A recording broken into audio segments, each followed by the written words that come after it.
Ministério da Cultura e Vale apresentam a 5ª edição do Flitabira.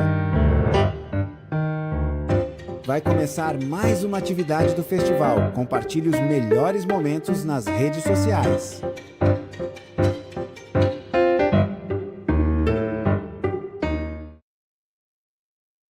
O vídeo a seguir possui recursos de legenda e libras. Apresenta cenas dinâmicas que registram diversas manifestações culturais de todas as regiões do Brasil, ambientado tanto nas ruas, nos palcos, como em grandes eventos e produções ou ambientes intimistas. O vídeo é plural, com agentes culturais de todas as idades, etnias, roupas e figurinos coloridos próprios de cada expressão cultural. A cultura é um dos mais preciosos instrumentos de democracia. É um canal de expressão plural que permite a convivência de diferentes vozes, histórias e visões de mundo. E por isso a cultura, tal qual a democracia, deve ser defendida e fortalecida. Essa é a função da Lei Rouanet, a principal política pública de incentivo à cultura brasileira. Com ela, perseguimos a missão de assegurar o acesso democrático à produção e à difusão cultural. Ao longo de mais de 3 décadas, a Rouanet permitiu que inúmeras iniciativas culturais, antes inviáveis, ganhassem o mundo. Revelou histórias, preservou tradições e transformou vidas. Lei Rouanet, há 33 anos tornando a cultura brasileira mais plural, acessível e democrática. Logos, Lei Rouanet, Ministério da Cultura, Governo do Brasil, do lado do povo brasileiro.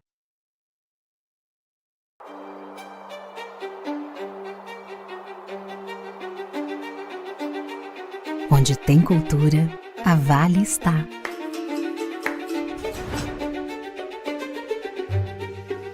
No poder criativo que nasce dos palcos, orquestras, das artes,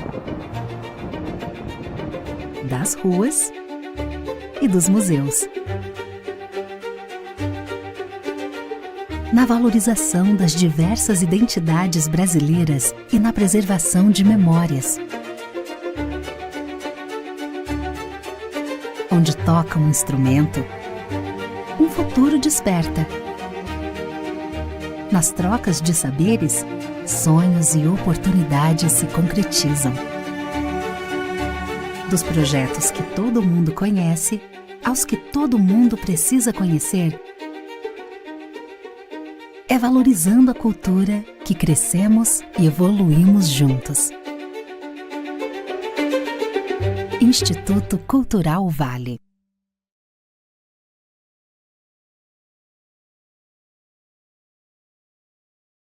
Sérgio Abranches, Jefferson Tenório, Bianca Santana e Afonso Borges. A roda de conversa acontece em um auditório com um grande palco. Ao fundo do palco, o cenário é composto por grandes banners em tons de roxo, rosa, amarelo, azul e laranja. Acima, lê-se, 5º Flitabira. No canto direito está um grande telão que passa ao vivo a roda de conversa em questão, junto com os intérpretes de Libras. E no canto esquerdo estão as logomarcas das marcas patrocinadoras do evento. O palco possui uma longa mesa azul marinha e branca. Os convidados se assentam de trás dessa mesa.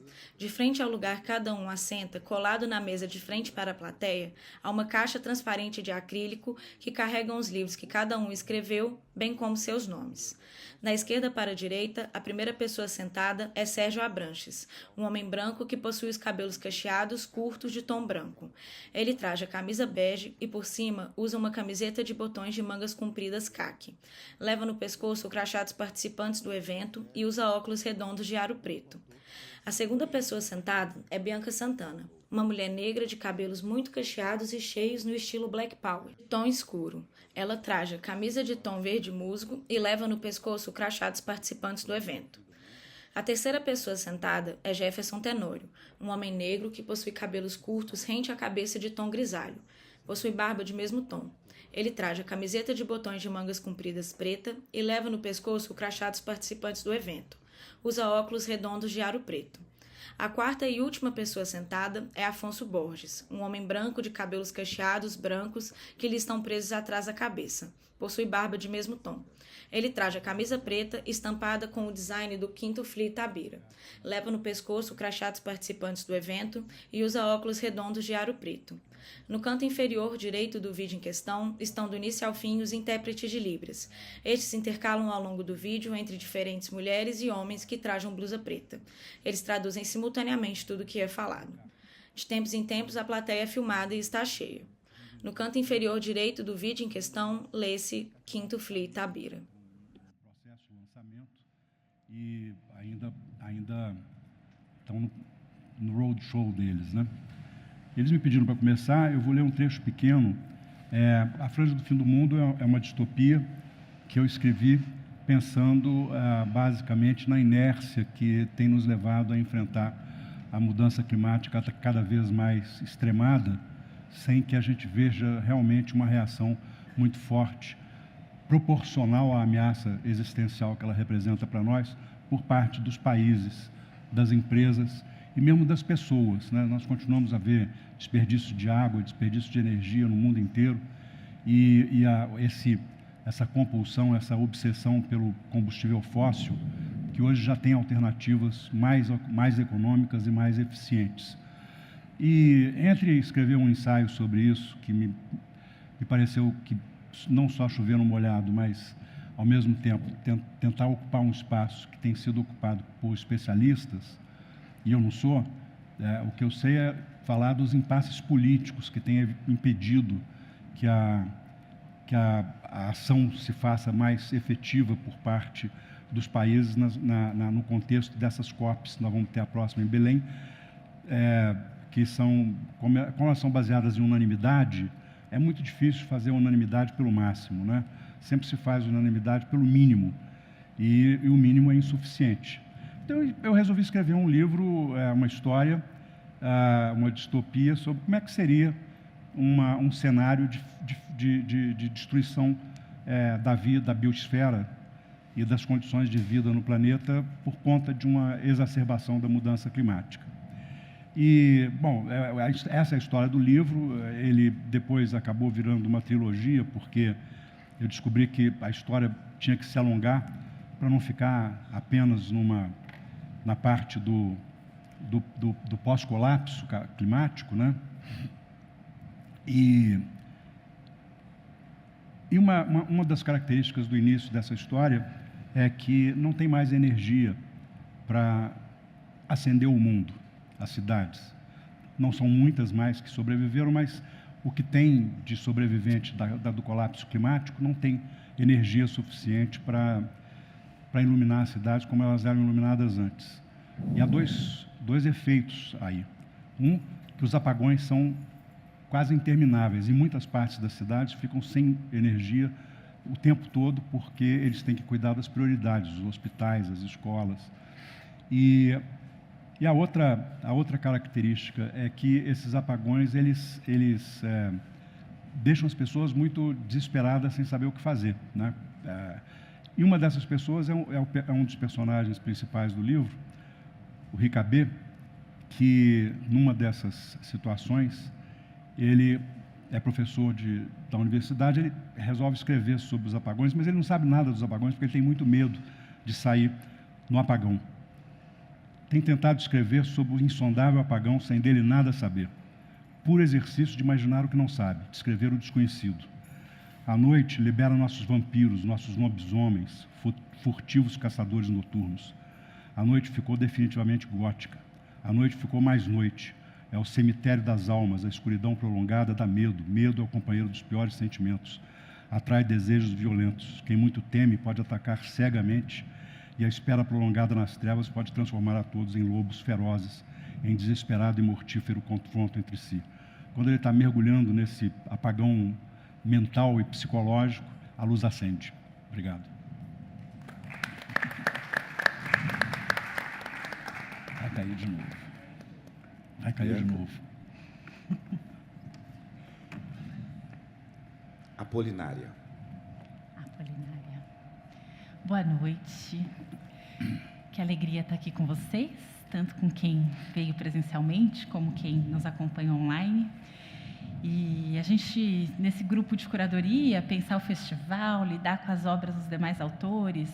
E o Afonso, de forma muito generosa, falou: calma, calma, vocês precisam falar dos livros de vocês. Então, também muito obrigada por isso, Afonso.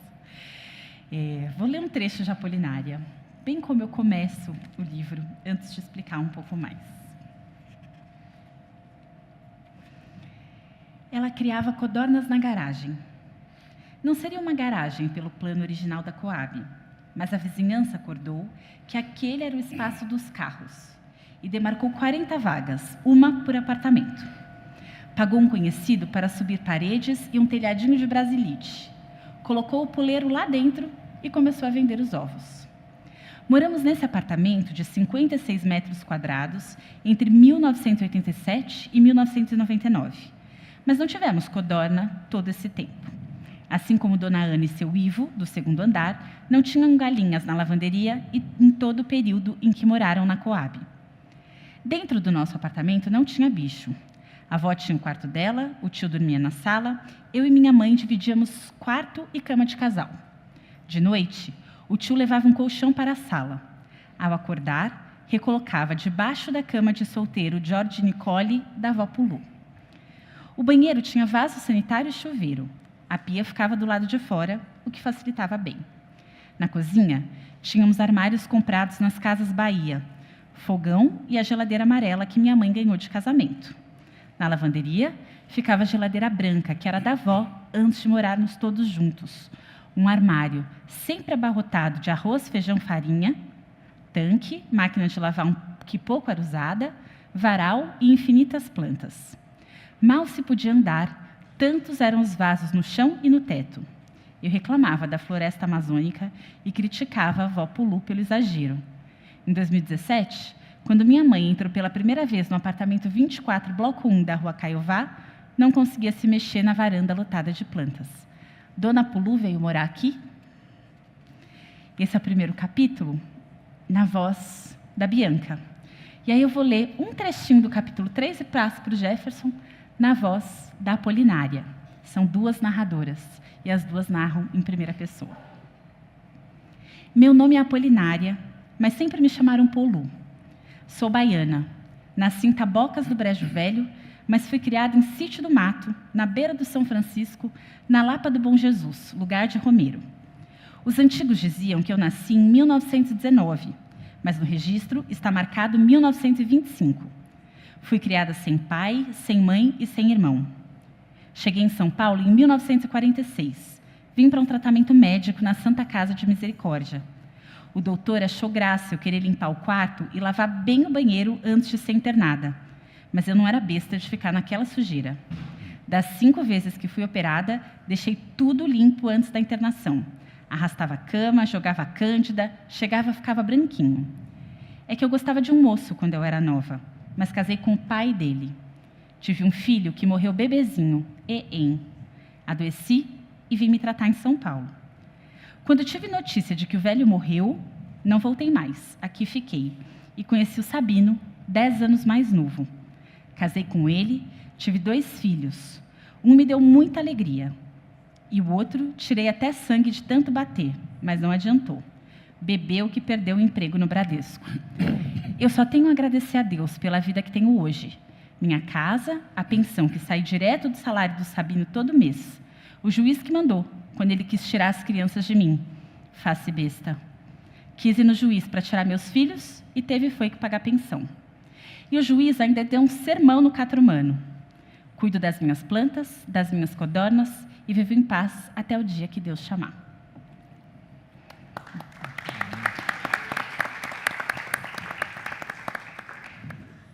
Jefferson. Bom, boa tarde. Que bom que vocês estão aqui nessa tarde chuvosa. E, bem como a Bianca disse, nós fizemos a programação e aí o Afonso lembrou, né, que, bom, vocês também podem falar do livro de vocês, né? E é o que nós estamos fazendo aqui hoje. Então, lancei o De Onde Eles Vêm no ano passado, o meu 4º romance. E, logo quando ele saiu, as pessoas começaram a dizer que era um livro sobre as cotas raciais nas universidades, e de fato há um personagem que entra, né, pelo sistema de cotas, que é o Joaquim, é um rapaz negro de periferia, que decide fazer o curso de letras porque ele quer ser um poeta profissional e aí ele entende que entrar na universidade seria um modo, né, de ele alcançar esse objetivo um pouco estranho, né, um pouco extravagante, se tornar um poeta profissional. Os 4 livros que eu publiquei, eu comecei a me dar conta que os protagonistas eram muito parecidos, né? Desde o João, lá no Beijo na Parede, que anda com um Don Quixote embaixo do braço, mesmo não sabendo ler muito bem, ele carrega um livro imenso para cima e para baixo. É um menino que perdeu os pais e vai morar na rua, e ele leva o Don Quixote junto, né? Porque ele acha que tem alguma coisa importante naquele livro. E aí, quando chega no segundo livro, no Estela Sem Deus, eu tenho uma protagonista que quer se tornar filósofa, né? Então, é alguém que quer se aproximar, digamos assim, desse mundo intelectual, desse mundo da reflexão, do pensamento. E aí chego no Avesso da Pele com um professor, né, como protagonista, que também está muito próximo dos livros, muito próximo do conhecimento. E aí chego com o De Onde Eles Vêm, aí propriamente o protagonista dentro desse ambiente acadêmico. E eu acho que eu construí um livro que eu mais quis fazer na vida, né, que é alguém que se apaixona pelos livros, né, que é alguém que se apaixona pela literatura, pelas histórias, né? Para quem leu o Fahrenheit 451, do Ray Bradbury, a gente sabe que no final do livro as pessoas se transformam em livros, né? Cada um recebe um nome, né, de um livro, e eu sempre pensei que tipo de livro eu seria, né? Que tipo de livros nós seríamos. Então, é a história de um rapaz que tem esse sonho, né, de se transformar num escritor, num poeta, e que, ao mesmo tempo, vai se transformando numa espécie de livros, né? Acho que é um pouco isso o que eu quis fazer. E eu vou ler para vocês aqui um trecho em que o Joaquim ele precisa entregar um trabalho sobre a Odisseia de Homero em versos, né? E ele não está afim de fazer essa leitura, e aí ele decide jogar sinuca com os amigos, porque ele acha que é mais interessante do que ler a Odisseia. Eu também acho um pouco interessante fazer essa troca. Bom, aí ele vai jogar sinuca com os amigos, né? Quando cheguei, eles estavam jogando sinuca. Disseram que, como cheguei depois, eu deveria pagar a rodada seguinte. O verdadeiro nome do caminhão, né, que era um colega dele, era Maxwell. E ele tinha esse apelido porque o pai dele era caminhoneiro, mas nunca assumiu como filho. Um dia, ele todo emocionado, contou para a gente que, quando ele era criança, ficava na rua olhando os caminhões, imaginando que um daqueles motoristas poderia ser seu pai. Por isso, a gente começou a chamá-lo de Caminhão. Eles tentaram dar um apelido para mim, um apelido de cabeção, porque eu estava sempre lendo alguma coisa, mas não pegou. O Juca, por sua vez, se chamava André. A gente o chamava de Juca porque, quando ele era mais novo, ele era ingênuo e meio bocó. Qualquer um podia passar a perna nele. E Juca, segundo nosso código, era uma pessoa tapada, sem maldade, que cai em qualquer conversa. Mas isso mudou porque agora o Juca virou um cara esperto. E ainda tinha o Camelo, que se chamava Leandro, e a gente botou esse apelido nele porque ele tinha um problema na coluna, uma saliência nas costas, que lembrava de um camelo. Em seguida chegou a Camila, que era mais próxima da Jéssica, minha ex-namorada, mas que costumava jogar sinuca com a gente. Todo mundo ali da Vila São Pedro andava desempregado, ou fazendo bico. Eu, Laura e Jéssica éramos os únicos que estávamos na faculdade. Jogamos 2 partidas de sinuca. O Juca disse que estava pegando a Vanessinha, a garota que todo mundo ali já tinha pegado. Daí eu disse que precisava voltar para terminar um livro, que eu tinha aula no dia seguinte. O Juca disse que para eu jogar a saideira. Eu disse que não dava. O caminhão insistiu. Jogamos mais uma partida. Juca perguntou que livro era que eu tinha que terminar. A Odisseia, eu disse. Nunca ouvi falar, ele comentou depois de uma tacada. É um livro sobre um cara que vai lutar numa guerra, ele deixa a mulher e filho, fica 10 anos lutando, depois demora 17 anos para voltar para casa. Juca ficou me olhando meio espantado. Porra, mas por que o cara demorou tanto para voltar? Eu disse que Ulisses passou por alguns problemas no caminho de volta. Mas ele ficou preso? Perguntou o caminhão. De certo modo, sim. Ele foi enfeitiçado por uma bruxa. Juca deu uma tacada e disse, meu, que história merda é essa, hein? Eu não disse nada, apenas dei outra tacada. Juca deu um gole de cerveja. Depois que ele volta, o que acontece? Dei outra tacada e encaçapei uma. Olha, eu ainda não li tudo, mas eu sei que ele mata os pretendentes da Penélope, a mulher dele, eu disse. E ela ficou esse tempo todo esperando pelo cara? Perguntou Camila. Ah, se fosse comigo. Eu tinha metido um monte de chifres nele. Na verdade, eu disse, o filho dele, o Telêmacos, quando vir adulto, vai atrás do pai. Nesse momento, o Juca olhou para o caminhão e disse, olha aí, meu, tu pode fazer a mesma coisa, ir atrás do teu pai. Tu já é adulto, ha, ha, ha. O caminhão soltou um vai se fuder e tomou outro gole de cerveja. Perdi a partida de novo. Olhei para a Camila e disse, olha, tem um livro chamado Ulisses, que recriou a Odisseia, e meio que fez isso que você pensou. Não entendi, disse Camila. Eu coloquei o taco de volta na parede e continuei. Então, nessa reescritura, a Penélope trai o Ulisses. Ah, aí sim, gostei dessa Penélope, exclamou a Camila. Olha, mas é um livro muito difícil de ler, e tem quase 1000 páginas, eu disse. E tu leu tudo? Ela quis saber. Eu disse que não, mas que na faculdade eu havia mentido que tinha lido. Camila me olhou meio sem entender. E por que você mentiu? Pensei um pouco e disse que era o meu modo de me defender.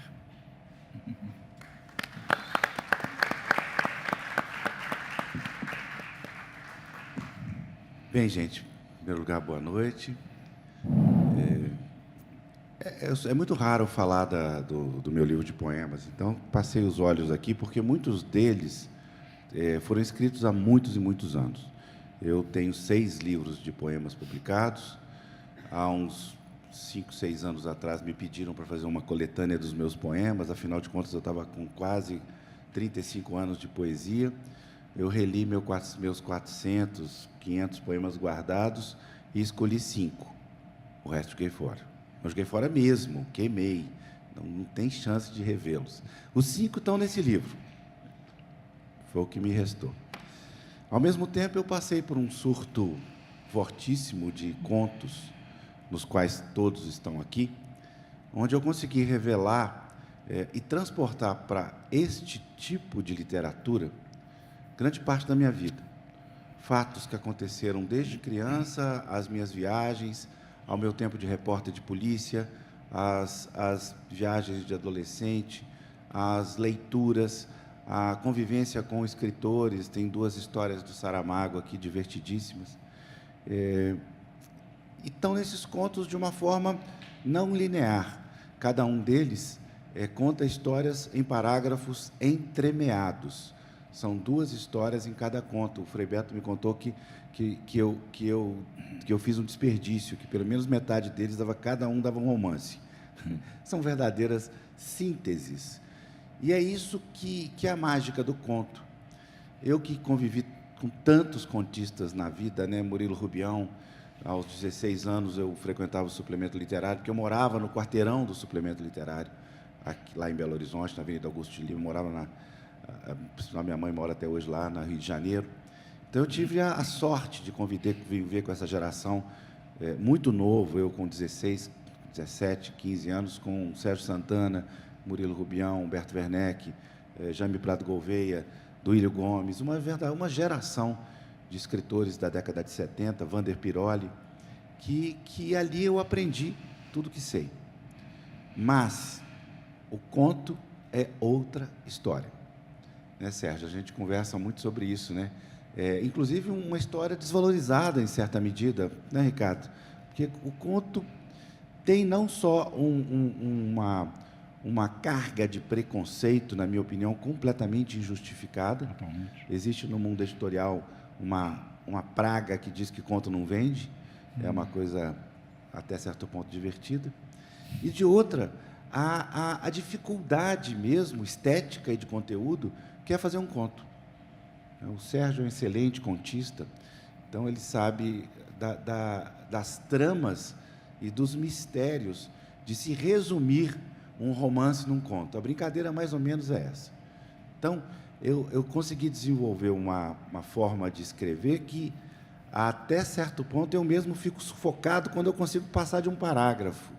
É meio estranho, porque o parágrafo ele tem que ter, essa coisa toda tem que ter tanta síntese que não consigo passar daquilo. Quando eu vejo que as frases já estão muito longas, do que 1 ou 2, talvez 3 no máximo, 3 linhas, eu já faço um copy, já reescrevo, mudo o contexto, mudo o sentido. E eu considero que esses contos estão acabados. Isso porque eu escrevi este livro há uns 10 anos, mais ou menos, que chamava-se Olhos de Carvão, e, não satisfeito, eu reescrevi insistentemente o livro por mais de 1 ano, com a colaboração de uma pessoa fantástica que se chama Sônia Junqueira, uma revisora de textos, enfim, especializada em literatura inigualável. E agora sim eu considero que esses contos eu não mudaria nenhuma vírgula. E isso é muito difícil. Eu que convivi com o Murilo Rubião, e cheguei a um ponto, essa história está aqui. O Murilo, quando subia a Avenida Augusto de Lima e me encontrava, ele já olhava de mim de longe, aquele tinha um óculos grosso, baixo, assim, ele baixava os óculos e olhava para mim assim. Aí eu vinha e ele me contava um final, por exemplo, do Conto dos Dragões. Legal. Dia seguinte, encontrava comigo, reescrevi, contava outro final do Conto dos Dragões. Depois de uns 2 meses, ele me contando todos os dias uma história diferente do final, eu comecei a esconder atrás da árvore. Me julgava em cima de um carro, tudo porque eu via que o Murilo estava vindo, né? Depois, né, quando eu vi os contos, não sei se vocês leiam, por favor, Murilo Rubião, para vocês verem o que é um mestre da literatura brasileira. Ele escreveu 48 contos, né? 40, 30 contos, é um negócio absurdo. Pouquíssimos contos, e uma vida inteira dedicada à literatura, dedicada a ajudar, auxiliar escritores. Ele nunca foi capaz de recusar um pedido de leitura de um livro, seja pessoa conhecida, seja completamente desconhecido. Ele sempre lia tudo, sempre sentava, conversava, dialogava. Murilo é uma alma boa aí para essa geração toda, do Humberto Werneck, de Orlando Beirão, Fernando Gabeira e tantos outros aí que se formaram, saíram de Minas para formar o jornalismo e a literatura em São Paulo e Rio de Janeiro. Então, eu tenho vários contos, tem um, por exemplo, que eu falo de uma viagem que eu fiz à Turquia, outro que eu falo de uma experiência como repórter de polícia, na minha época, que não tinha... Rafael Noli, bem-vindo! Repórter de polícia, que naquela época, que não tinha SAP nem celular, a grande fonte de informação para um repórter de polícia era o IML, Instituto Médico Legal. Então, todo repórter de polícia passava uma temporada sentado ali naquelas cadeiras horrorosas do Instituto MS para esperar o defunto, né? E aí chegava o defunto e você perguntava quem era. Às vezes era uma pessoa conhecida, às vezes não, às vezes era um pobre coitado que foi metralhado na polícia, o que era mais comum, né, de tudo. E aí tem um conto que eu conto a história de uma mãe, que eu estava sentado assim já na madrugada, meio tonto, e vi uma mãe em cima de uma cadeira, ao lado do corpo, em cima de uma maca daquelas metálicas, e em determinado momento o pano que cobria o corpo caiu, e ela colocou no lugar, mas um mosquito ficou pousado em uma ferida do menino. Um dos tiros que ele tomou já estava muito seco, enfim. E o olhar que essa mãe deu para esse mosquito nunca me saiu da cabeça. Quer dizer, esse é um minúsculo segundo de um momento que a gente vive que eu consegui transportar para o livro.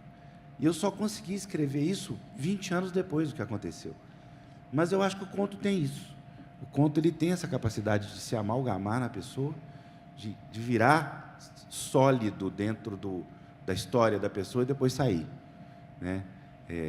Na forma de conto. Porque também, se não for assim, não tem a consistência e a força que o conto tem que ter. Esse é o outro lado do conto, né? O conto que não tem em si próprio uma história, não só o começo, meio e fim, mas uma consistência, ele não consegue pegar as pessoas. Então, eu vou ler um conto que se chama Em Gaza. Curiosamente, esse conto foi escrito há mais de 15 anos, e que fala de 2 momentos. O primeiro são coisas que eu vi. Primeiro, essa coisa dos olhos de vidro, né, que hoje a gente convive o tempo inteiro nos óculos, televisão, celular e companhia limitada. Sem perceber, a gente adquiriu olhos de vidro. E outro, uma história verdadeira. Eu estava num restaurante, em Belo Horizonte, aí entrou um cara correndo, fugido da polícia, a polícia entrou dentro do restaurante, matou o cara, e todo mundo estava sentado, continuou comendo. A polícia pegou o cara sangrando, levou embora e nada aconteceu. Quer dizer, essa realidade assustadora que também se transporta para o dia de ontem, né? Mas que é muito mais antiga do que a gente pode imaginar. Falei demais, hein? Cruz. Bem, em Gaza, os olhos de vidro e Lucas. Eu sempre coloquei um subtítulo, que é Ou a cegueira de quem enxerga e não vê. Bem, Lucas hoje tem olhos de vidro. Lembra o tempo em que andava pelas ruas lendo livros, trombando nas pessoas. O tempo que ele iria sentado no meio-fio à noite, à luz dos postes, esperando o ônibus. Depois, lia durante todo o trajeto, no balanço do balaio. Hoje, seus olhos ardem muito no final do dia, como pimenta. Lucas, hoje, lê com seus olhos de vidro, outros vidros, a tela do computador, do celular, do tablet, do iPad. A televisão substituiu a emoção do romance. Na TV, ele encontra o hormônio delirante da imaginação que desistiu há muito de buscar nos livros. Seus olhos e sua alma são de vidro hoje. Não há janelas da alma. De vidro estão e são os óculos e os olhos de Lucas, mas estouram as bombas nos túneis de Gaza. Os túneis, recursos de esperança e ódio, de planos e desenganos. Terríveis, as fotos das crianças destroçadas decoram os vidros que Lucas e os seus olhos veem. Mas tudo se quebra. Ninguém está preparado para isso, pensa enquanto vidro. Sem paz, os olhos de Lucas experimentam o olhar triste do mundo. O olhar que as centenas de livros lidos não explicam. O olho de vidro que vê fotos e imagens. No olho de vidro da mídia. Sem paz alguma, sem luz, cego. A cegueira torpe de quem enxerga e não vê. Os olhos de Lucas coçam como pimenta ao final do dia. O olhar de Lucas se vê nos outros olhares e se desfaz na ausência de sentimentos. A segunda-feira nasce alucinadamente, azul na luz de agosto, e o vidro continua perpétuo a moldar as sensações, afastando os sentimentos. O vidro é uma córnea pétrea. De súbito, Lucas se vê sentado no meio-fio, lendo livros no ponto de ônibus à meia-noite. Ninguém por perto, só os ruídos dos carros passando. Havia paz naquele encontro entre olhos e papel. E o coração, aos pulos, de linha em linha, como um raio, desceu a cena de Raskolnikov, vindo por trás da velha usurária em Crime e Castigo. Era um tempo sem vidros, pensou.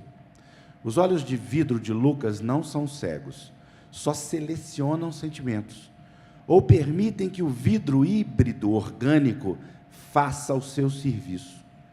Tem a mente segura e equilibrada no olho de vidro de celular agora. Ontem também, e amanhã ao acordar, será o toque do aparelho de vidro a sua primeira sensação, seu primeiro pensamento após o sonho logo esquecido. A realidade agora passa a ter olhos de vidro. Lucas sai à rua e assiste atônito um assalto no restaurante que janta. Gritos, tiros, sangue à sua frente, o susto imenso de uma morte. Sim, está acontecendo, é real, ele pensa, imerso em vidro. O corpo de Lucas, onde habitam seus olhos de vidro, não se mexeu.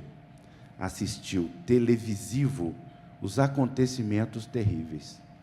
Lucas pensou em Gaza, imaginou os túneis, engatinhou por eles até que uma bomba destruísse tudo. Viu seu corpo sendo destroçado, soterrado, sentiu tudo em vidro. Seus olhos começaram a arder. Tirou os óculos, vista cansada, e desligou o celular.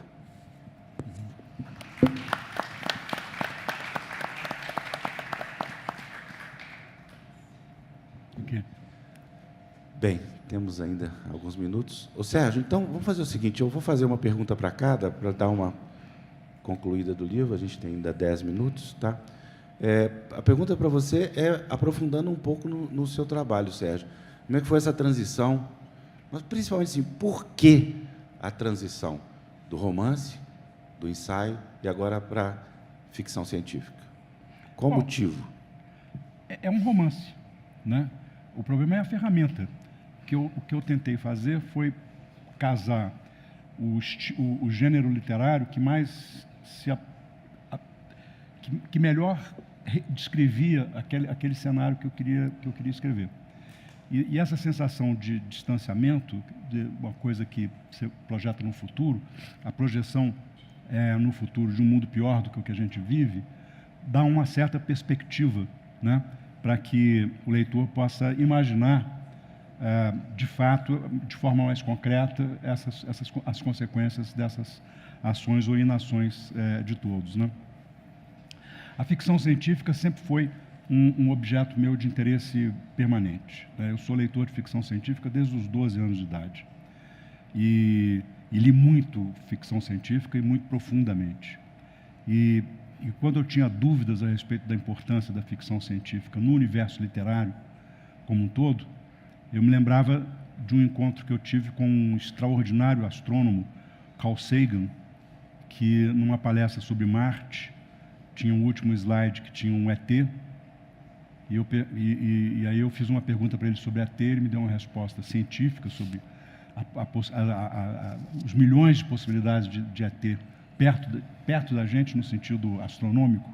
O perto do astrônomo é um pouco longe para a gente, alguns anos-luz, né? Mas, e depois ele falou, olha, meus alunos não gostam de ficção científica porque eles acham que é bobagem. E eu já expliquei para eles que ficção científica é uma literatura muito importante, inclusive porque chama a gente para a fronteira da ciência. Chama atenção para coisas que a gente não está vendo e que um especulador, né, quer dizer, uma coisa especulativa bem informada, pode abrir caminhos que o cientista, no seu conservadorismo metodológico, não consegue. Então, tudo isso quer dizer, enriqueceu o meu fascínio pela ficção científica. E quando eu cheguei num tema que eu achei que apropriado era a ficção científica, para mim foi tranquilo fazer essa passagem. Isso significa usar algumas ferramentas de ficção que eu nunca usei nos meus romances, né? Ação, essas coisas mais tecnológicas, especulação tecnológica e tal. E é divertidíssimo fazer, além de tudo.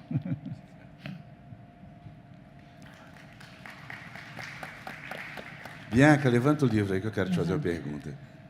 Está feliz? Muito Conseguiu? feliz. Fala o que está agora no seu coração. Diz ano passado, naquele momento do FLI Paracatu, né? Foi ano passado ou ano retrasado? Passado, no ano passado, eu estava ouvindo a Idiaba Chego, editada pela Simone Paulino, que está aqui, lá em Paracatu, dizer que um dos livros dela foi endereçado à sobrinha que vive nos Estados Unidos e não conhecia as histórias da família na Somália. E, ao ouvir, eu tive um recado. E eu estava assim, com o meu caderninho, como eu estou aqui, e eu anotei na hora, eu preciso endereçar a alguém. Eu estava, desde 2014, escrevendo algo que viria a ser Apolinária, mas eu não conseguia dar forma a esse romance. E aí eu entendi que eu precisava endereçar. E aí eu enderecei a Cecília, minha filha, está aqui a dedicatória para a Cecília, e só assim o livro saiu. Eu vou ler mais um trecho, na voz da Apolinária? Por favor. Eu abri assim, aleatoriamente. Eu gosto de lidar com os livros como oráculos. Estava eu naquele barraco de madeira com uma criança pequena e um bebê de colo. Sei minhas economias que tinha dado no terreno. E se Sabino não pagasse a parcela, ainda corria o risco de perder a tudo. A menina nunca teve leite forte, o dinheiro não dava mais. Ela mamava no peito. Haroldo já comia o que tivesse na mesa. Quando os dois choravam de noite, eu achava que ia ficar doida. Sem dormir, lavando e passando roupa para fora, cuidando sozinha daquelas duas criaturas de Deus, eu achava que ia morrer logo. Vez ou outra, uma vizinha aparecia com água puxada do poço para me ajudar, para ficar com a Aparecida no colo, para levar o Haroldo para brincar na rua. Carmen e Dona Judite também apareciam, trazendo comida e roupinha de criança. As duas tinham vergonha do que Sabino tinha feito e nunca abandonaram a mim nem as crianças. Em uma das visitas de Carmen, pedi para que ela levasse meus bordados tudo para vender na Santa Marina. As meninas lá gostavam muito de mim, iam pagar um preço melhor do que se eu tentasse vender na rua. Encheu foi uma sacola grande de toalha de mesa, toalhinha de mão, lenço, pano de prato. No outro domingo, Carmen voltou com dinheiro bom, de quase um mês de trabalho. Com aquela economia, eu conseguia dormir mais sossegada. Se eu ou uma criança caísse doente, pelo menos de fome, a gente não morria. E o que eu queria contar, depois de ler um trecho, podia ser qualquer trecho, é que a minha mãe não costuma gostar muito dos meus textos de não ficção.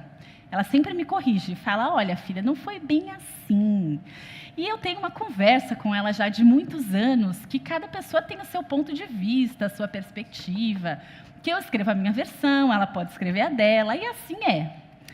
Mas quando eu terminei a Apolinária, eu achei que eu ia arrumar a maior confusão com a minha mãe, porque pela primeira vez eu escrevia uma ficção, a mãe dela era a personagem principal, tem uma outra personagem inspirada nela mesma, e o livro leva o nome da mãe dela. Eu achei que ia vir pedrada.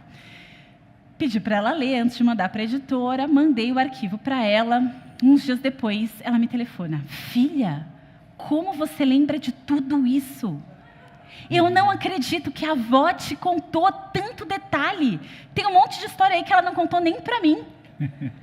Aí eu falei, mãe, eu inventei. Nada disso, nada não, mas assim, tudo aquilo que parece muito detalhado, a avó não me contou, eu inventei. Ela falou, não inventou não, com certeza foi assim. Então, pelo menos para minha mãe, a minha ficção tem mais verdade do que a minha não ficção.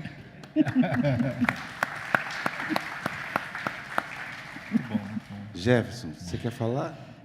Você está pensando em alguma coisa ou você quer que eu pergunte? Vou começar a fazer que nem o Sérgio faz com você. Não sei, você que decide. Gente, quem aguenta esses três do grupo de curadoria? Que bom dividir com vocês. Eles combinam isso comigo. Eu vou repetir uma pergunta que eu fiz para você em Paracatu, porque eu gostei muito da resposta. E eu acho que as pessoas que estão aqui vão gostar também da sua resposta. Depois de tudo que você viveu, né, de repressão, de censura, de agressão pessoal, de tanta coisa, né, ruim, pra falar a verdade, você não tem raiva, não? Eu não lembro o que foi o que eu respondi na época, né? Mas eu acho que a raiva ela precisa ser organizada, né? E a minha forma de organizar a raiva é fazendo literatura, é fazendo ficção, enfim, me tornar com isso, ou tentar me tornar uma pessoa melhor, né? Com esses ataques que acontecem e que vêm acontecendo. E é também um pouco o que o meu personagem Joaquim acaba, de certo modo, tentando fazer, né? Organizando tudo que ele vai passando ao longo da vida para conseguir fazer algo que na experiência dele poderia ser impossível, que é se tornar, né, um artista, um escritor, um poeta. E eu vou terminar a minha participação lendo o início, né, desse livro, do De Onde Eles Vêm. E o início desse livro aqui não era para começar dessa forma, mas depois que o Marcelino Freire fez a leitura, né, Marcelino? Você fez a leitura do livro antes dele ser publicado. Ele disse: seu livro tem que começar por essa cena aqui, né? Que é a cena do Joaquim com 10 anos de idade. E ele gosta muito de desenhar. E aí uns vizinhos, um casal de velhinhos,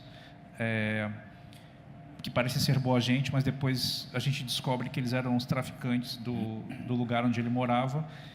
E esse casal de velhinhos pede para o Joaquim fazer um desenho, né? E esse desenho são cavalos, né? E o título do primeiro capítulo é Levantando Cavalos. e que tem uma série de significados que passa desde as culturas de matriz africana, nas religiões africanas, né, o sentido do cavalo, né, que é, enfim, alguém que incorpora, né, então seria esse. Então é também o sentido de levantar cavalos, né. Também tem a ideia de ele desenhar esses cavalos e em algum momento ele perde esses cavalos também, então resgatar. E é uma forma também de ele se preparar para a poesia, né? Ou seja, se preparar para a escrita através do desenho. Ou seja, o traço do desenho é o que faz com que depois ele se torne, digamos assim, um escritor, que é o que acontece, por exemplo, no concurso, né, que se faz nas FLIs, né? Ou seja, é um concurso de desenho e redação, porque é no desenho, né, esse movimento, né, que você faz enfim, de se aproximar da palavra através desses traços, né? Então, eu vou ler esse trecho inicial que diz o seguinte: eu tinha 10 anos quando deixei meus cavalos caírem no chão. Foi no tempo em que fomos morar no Morro da Cruz, em Porto Alegre. Minha mãe trabalhava numa empresa de transportes públicos como funcionária de serviços gerais. Alugamos uma casa pequena nos fundos de um terreno. Na casa da frente moravam os donos, Dona Josefa e seu Adalto. Eram pessoas simpáticas e amáveis. Percebia-se que eram velhos apenas pelo rosto, porque eram ágeis e tinham um humor juvenil. Minha mãe fazia uma jornada de 8 horas, por isso estava sempre muito cansada. Eu estudava pela manhã e à tarde costumava desenhar. Com o tempo, passei a frequentar a casa dos velhos. Eles me tratavam bem. Às vezes, quando eu chegava da escola, Dona Josefa havia feito almoço para mim. Um dia, tomei coragem e mostrei a eles um dos meus desenhos. Seu Adalto pegou, sentou-se numa poltrona e ficou analisando os traços. Depois, olhando para mim, disse com alegria: Joaquim, você é um artista. Afonso, posso usar esse minutinho aqui para falar uma coisa? É o seguinte, eu li os 3 livros. Eu li as 2 versões dos contos do Afonso, o livro do Jefferson e a Apolinária de Bianca. E eu posso dizer para vocês que são livros excelentes. Cada um tem a sua forma narrativa, mas são histórias incríveis, são ótimos contadores de história. Eu recomendo os livros. Bom, eu li A Franja do Fim do Mundo, eu recomendo muito também. E eu já li o 2º livro da trilogia, que ainda não foi publicado, do Gé, que eu recomendo também mesmo, que ainda não tenha sido publicado. E dizer, para encerrar, e agradecer a Simone Paulino, que vai lançar o meu Tardes Branco em Portugal, com as Nós Portugal. Obrigado. Chique. Olha, fomos... Os autores estão disponíveis para os autógrafos.